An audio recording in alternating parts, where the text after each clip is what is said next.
नमस्कार, देशकाल प्लस में आपका स्वागत है। मैं हूं मुकेश कुमार।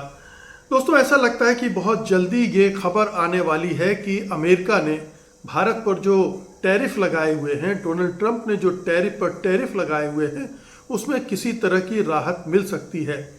मसलन जो 50% टैरिफ उसने लगाए थे रूस से तेल आयात को लेकर, उसमें राहत मिल सकती है। और जो दूसरे टैरिफ हैं उसमें भी कमी बेशी हो सकती है, क्योंकि जिस रफ्तार से मोदी सरकार ट्रंप की शर्तों को मानती जा रही है, एक के बाद एक समझौते हो रहे हैं, वो इसकी तरफ इशारा करते हैं कि जल्दी ही कोई एक बड़ा समझौता भी, कोई बड़ी ट्रेड डील भी हो सकती है। और बहुत सारे लोग कह रहे हैं कि हो सकता है कि इसी महीने के अंत में या अगले महीने की शुरुआत में वो ट्रेड डील आकार ले सकती है। उस पर ट्रंप और मोदी की मुहर लग सकती है, उनके दस्तखत हो सकते हैं। लेकिन सवाल ये उठता है कि ये जो राहत आने वाली है टैरिफ के मामलों में, वो राहत कितनी महत्वपूर्ण होगी। और कहीं ऐसा तो नहीं है कि सरकार टैरिफ से मुक्ति पाने के चक्कर में ट्रंप के दबाव में सरेंडर पर सरेंडर करती जा रही है और भारतीय हितों की बलि चढ़ा देगी। ट्रंप का दबाव ज़बरदस्त है। बहुत सारे लोग कह रहे हैं कि ये तो सरासर ब्लैकमेलिंग है, एक सॉफ्ट किस्म की ब्लैकमेलिंग है, जिसमें बार बार डोनाल्ड ट्रंप प्रधानमंत्री मोदी की खिल्ली उड़ाते हैं, उनका उपहास बनाते हैं, मोदी सरकार की एक तरह से फजीहत करते हैं, पाकिस्तान को वो बड़ा ताकतवर मुल्क बताते हैं, उसकी तारीफ करते हैं और दोनों को पैरेलल भी खड़ा करते हैं। और पाकिस्तान को तो उन्होंने एक तरह से क्लीन चिट दे ही दी है कि वो कोई क्रॉस बॉर्डर टेररिज्म नहीं फैला रहा है। पहलगाम हमले के बारे में उसकी राय, उसके जो एक कमेटी है अमेरिका चाइना रिलेशनशिप की कमेटी, उसने तो कह ही दिया है कि ये भारत के अंदरूनी विद्रोहियों का कारनामा था।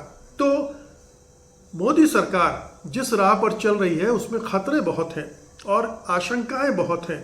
अब देखिए कि ट्रंप सरकार के दबाव में अभी पिछले एक महीने में धड़ाधड़ चीज़ें आकार ले रही हैं। हम सब जानते हैं कि बिहार में चुनाव थे और इस वजह से मोदी सरकार, प्रधानमंत्री मोदी नहीं चाह रहे थे कि कोई एक ऐसा समझौता हो जो बिहार के चुनाव में मुद्दा बन जाए और उनके लिए नुकसान हो जाए, उनके लिए मुसीबत खड़ी हो जाए।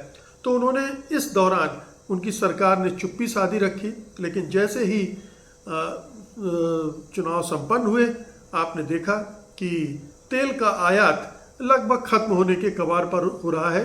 जो रूस से तेल का आयात होता था, जो कि हमें बहुत बहुत सस्ता मिलता था, और इधर चीन, माफ़ कीजिएगा, अमेरिका से एलपीजी खरीदने की डील भी कर ली गई।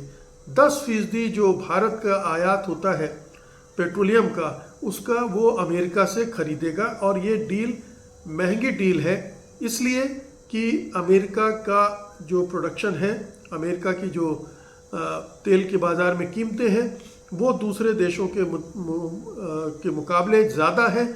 और हमें तो ईरान, वेनेजुएला और रूस, ये तीनों देश बहुत सस्ती कीमतों पर, रियायती दरों पर तेल और गैस दे रहे थे। इन तीनों से बंद करके अब भारत अमेरिका से खरीदने जा रहा है। महंगा तेल खरीदेगा और उसकी ढुलाई भी महंगी पड़ेगी, क्योंकि डिस्टेंस भी अमेरिका का ज़्यादा है। तो एक एक करके सरेंडर हो रहा है। दूसरा सरेंडर आपने देखा कि अभी कल ही एक डील फाइनल हो गई है।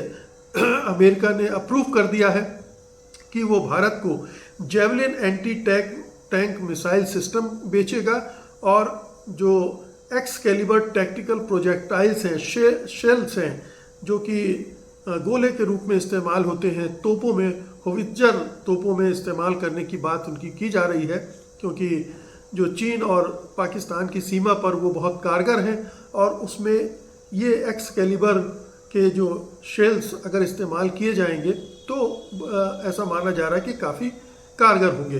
तो ये दो चीज़ें खरीदने का करीब 800 करोड़ की डील एक झटके में ही अमेरिका ने हड़प ली है। और ये एक तरह से अमेरिकी दबाव में भारत रूस से दूर हट रहा है, तेल के मामले में दूर हट गया, और अब हथियारों के मामले में भी वो ज़्यादा से ज़्यादा अमेरिका की तरफ देख रहा है, अमेरिकी निर्भरता की तरफ देख रहा है। और ये जाहिर है कि दबाव की वजह से है। आपको याद होगा कि जब प्रधानमंत्री मोदी अमेरिकी राष्ट्रपति डोनाल्ड ट्रंप के दरबार में हाजिरी लगाने गए थे फरवरी में, तभी ट्रंप ने गिना दिया था कि वो क्या क्या भारत को क्या क्या खरीदना चाहिए अमेरिका से। उसमें तेल और ये हथियार, ये दो प्रमुख थी।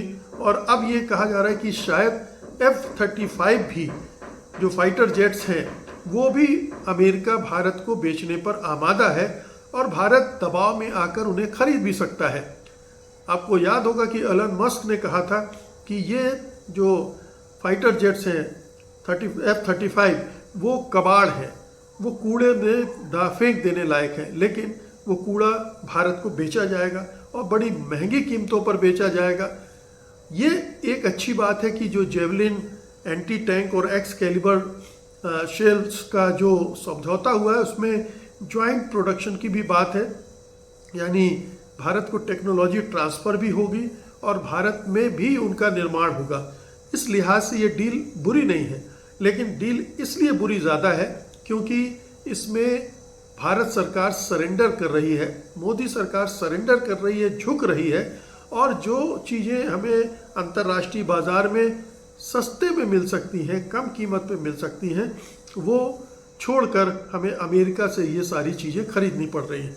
लेकिन एक तीसरा जो बड़ा खतरा मंडरा रहा है, जिसकी बात मैंने शुरू में की थी, एक बड़ी ट्रेड डील जो कि इस महीने के अंत या अगले महीने के शुरुआत में होने की पूरी संभावनाएं जताई जा रही हैं, जिसमें जो एग्रीकल्चर प्रोडक्ट्स हैं, जो डेयरी प्रोडक्ट्स हैं, उनके बारे में कोई बड़ी सहमति बन सकती है या कोई बड़ा समझौता मोदी सरकार कर सकती है। बड़ा समझौता का मतलब है बड़ा सरेंडर, क्योंकि हम सब जानते हैं पिछले 8-9 महीने से इस पर लगातार बहस हो रही है कि भारत को अपना एग्रीकल्चर सेक्टर नहीं खोलना चाहिए, अपना डेयरी सेक्टर नहीं खोलना चाहिए, क्योंकि अमेरिकी उत्पाद भर जाएंगे, डंप कर देंगे और हमारे किसान तबाह हो जाएंगे। हमारे जो डेयरी प्रोड्यूसर हैं उनकी हालत खस्ता हो जाएगी, क्योंकि अमेरिका भारी सब्सिडी देता है अपने किसानों को और उनका प्रोडक्ट जो है वो महंगा सस्ता होता है और उससे compete करना भारतीय किसानों के बस की बात नहीं होगी। तो भारतीय किसानों को किसी तरह से मदद देने की बात तो इस सरकार ने की नहीं है, ना ही उसका इरादा दिखता है। हम पिछले 11 साल में देख चुके हैं कि किसानों के प्रति उसका रवैया क्या है, खेती के प्रति उसका रवैया क्या है। वो तो अडानी को सारी खेती सौंप देना चाहते हैं। तो ये जो अमेरिकन प्रोडक्ट्स आएंगे वो भारत के लिए, भारतीय पूरे कृषि जगत के लिए एक डेथ वारंट की तरह होंगे।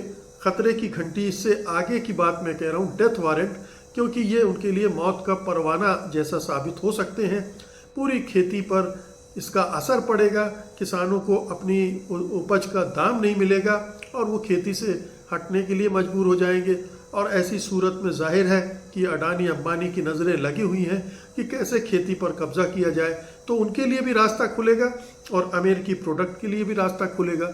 ये एक खतरनाक एक तलवार लटक रही है पूरे कृषि जगत पर। और जिस तरह से मोदी सरकार बिहेव कर रही है ट्रंप के सामने, एक तरह से बिल्कुल लेट गई है, झुकने की बात तो और है, उसमें ये आशंकाएं और बदलबती होती जा रही हैं। आने वाले 15-20 दिन इस मामले में बहुत ही क्रूशियल होने वाले हैं। हम देखते हैं कि मोदी जी जो 56 इंच की छाती वाले हैं वो इस मामले में कितना झुकते हैं, कितना दंडवत होते हैं या कितना टिके रहते हैं अपने किसानों के लिए। उन्होंने तो लाल किले से कह दिया था कि मैं अपने किसानों के सामने दीवार बनकर खड़ा हो जाऊंगा। अब परीक्षा की घड़ी आ गई है। अब देखते हैं कि प्रधानमंत्री वो दीवार बन पाते हैं, नहीं बन पाते, या वो दीवार इतनी भुरभुरी है कि ट्रंप के एक धक्के से गिर पड़ेगी। बहुत बहुत शुक्रिया आपका, धन्यवाद, नमस्कार।